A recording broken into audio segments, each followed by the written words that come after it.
concept of wealth in Christianity has been a topic of debate for centuries. Many people believe that being wealthy is contradictory to the teachings of Jesus, and that to be a true follower of Christ, one must live a life of poverty and humility. However, this notion is far from the truth. And in fact, Jesus wants us to be wealthy, not just spiritually, but also physically and financially. The Bible teaches us that God is a God of abundance, not scarcity.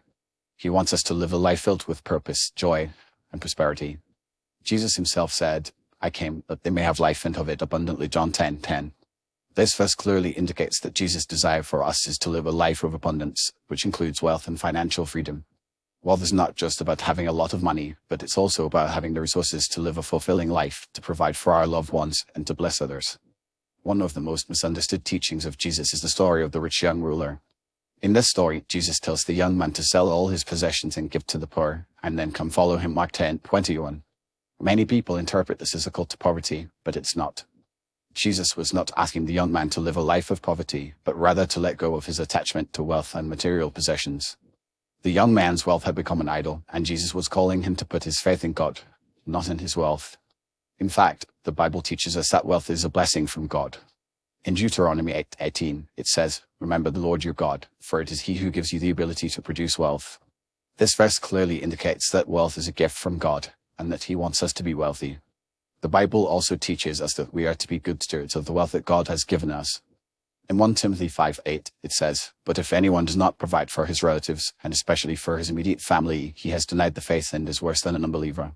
This verse emphasizes the importance of providing for our loved ones, which requires financial resources. Jesus also taught us that we are to use our wealth to bless others.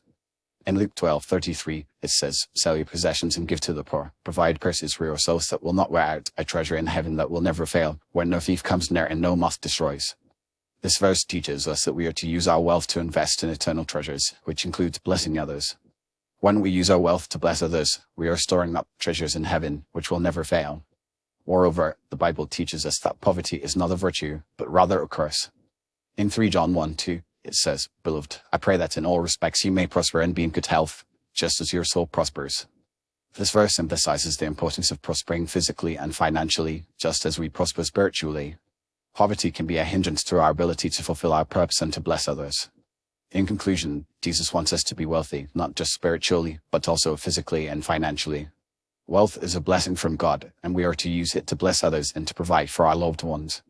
We are to be good stewards of the wealth that God has given us, and to use it to invest in eternal treasures. The Bible teaches us that poverty is not a virtue, but rather a curse, and that we are to prosper physically and financially, just as we prosper spiritually. As we seek to follow Jesus and to live a life of abundance, we must not be afraid to pursue wealth and financial freedom, knowing that it is a blessing from God. By doing so, we will be able to live a life of purpose, joy, and prosperity, and to bless others in the process.